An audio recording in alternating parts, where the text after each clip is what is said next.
It's turning out to charter schools and debate this week in Lansing at the Michigan Department of Education. The state superintendent announced 11 out of 40 charter authorizers are at risk for suspension because of quality and transparency issues. Also this week, the board called for state lawmakers to step up and pass legislation that would prevent management companies from also being the charter school's landlord. They want to set clear standards on who can open charters. They want to hold authorizers accountable for academic performance and then require private management companies to publicly post that same information, like salaries that public schools post, among many other things. Now, all this leads to some confusing conversation. Is some of this already covered under state law? But first, let's take a look at the authorizers singled out for possible suspensions. And when you look at this list of 11 out of 40, I mean, you have some of the largest authorizers in the state and some who have been also pointed out as some of the most successful authorizers, including Grand Valley State. And it was interesting. I read a quote this week from them saying, we definitely want to be in compliance. And once we figure out what those metrics are, we want to make sure we're in compliance. My question is, why are we still trying to figure out what the metrics are that they're being tested? The state's done a bad job of managing this, and that's the whole point. The state has done a poor job of holding this system of schools accountable the way that it should.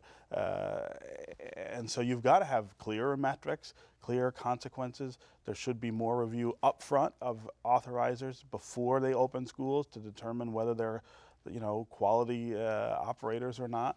These are all very basic quality control measures that should have been in place 20 years ago. They aren't in place now, and it is the state's responsibility to step up and do it. This list looks like it was put together by the MEA, and I think this is a union-driven attack on charter schools. When you talk about holding charter schools accountable, the state hasn't held public schools accountable. Why would they be any better? But that's the worst argument for not holding charter schools. That's the worst argument ever for not holding charter schools accountable. All schools accountable. Fine, do it for all schools. But but we're not, Steve. No, but because we're Grand not, Valley is one of the most successful charters. Hang on, let Nolan finish, and then you get to jump in, and then you have to stop talking when he starts. Well, Grand Valley is one of the most successful charters in the state. Excellent schools. They're saving children's lives, and they end up on this list. I mean, I think this is part of an overall attack by this school board, by the way, which is elected by the MEA.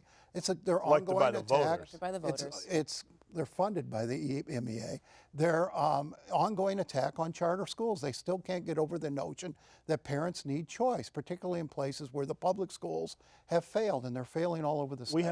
Stephen. We have more choice in Detroit than we do in any school district in America, and parents are choosing. And the schools are not any better than they were before. The choices for the most, and I'm a parent in Detroit and have to sift through these choices. I'm telling you, 90% of them are junk. 90% of them you wouldn't send your child to, and I wouldn't send my child to. And that includes the public schools, that includes the charters, that includes the EAA. It's a failure. There's no question it's a failure. There are a few exceptions in Detroit of high quality charter choices, and those should be celebrated, those should be expanded, we should grow the model, but you also have to deal with the failure of these other schools. And I don't care whether you deal with it in terms of all schools or I mean, why would you pick out charter schools and not public schools? I think that's a great question. But the worst argument in the world is that we shouldn't do more to hold charter schools accountable because the public schools aren't. The public schools we know are failing. So that's not the measure. The measure should be what we were told charter schools were going to do, which was, one, provide quality alternatives, and two, they were going to make the public schools better. John Engler sold that all across Michigan, that this would fix systems like Detroit, and it hasn't. Nolan. Well, charter schools have done great things in Detroit and have given a lot of kids an opportunity to graduate and get an education. You send your kids to the school there? Do you send yours to the public school or charter school? I absolutely don't. I wouldn't send my kids to most of any of them. Would you be able to live in Detroit without that charter school? Absolutely, I would. I was raised in Detroit, and I didn't go to a charter school. Where would you send your kids? I would send my kids. Well, first of all, the best school in Detroit is a public school around the corner from my house. So there's no question that that's the model we ought to be looking at. Okay, I think we need to get beyond the conversation of of are charter schools good or bad? They've been here now for Some of 20 them are years. good, Now some we of need to them are not. elevate the conversation to, do we need new laws in place? Does the legislature need to step in and start tweaking these things? Will they Absolutely. make those schools more effective? Hold them more accountable. That's the conversation. We put many now. of these new laws in place already in 2011.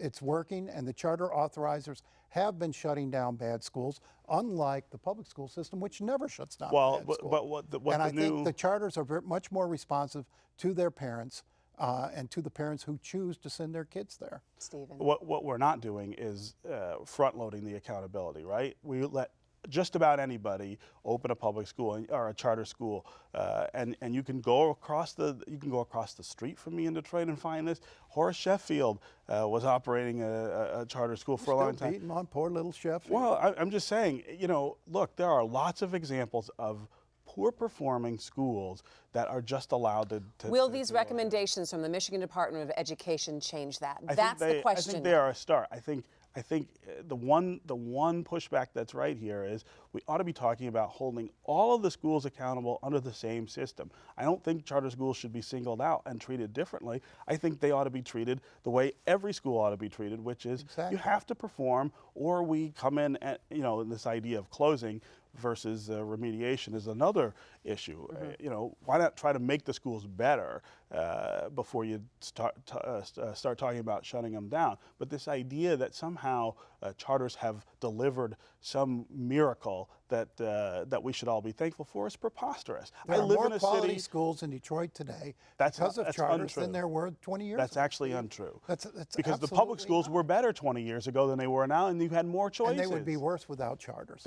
Because they would have never paid attention to. They are worse today than they were 20 years ago. There are fewer options. And that was a long-term Let Nolan finish. But even before there were charters, Steve, those schools were getting worse. That's why charters came. They started charters as a way to make those schools better. Name a public school. They started charters to give parents a choice who were trapped in these failing Not what schools. we were told. Schools that were failing for generations. We were told that choice would introduce competition in the market that would make. And it did. That would make public schools better. All right, I'm going to round this towards the end of the conversation because we could talk about this for 5 hours. Name a public school that's better. I know we could. Now, hang because on. of charter. Hang on. That's not the charter's so fault, hang on. Steve. So hang on. So here we go. So now the legislature, when they come back, they are looking at now these recommendations from the Michigan Department of Education. People who are going to school, the kids going to school in the fall, people who go to these charter schools and public schools who are watching this.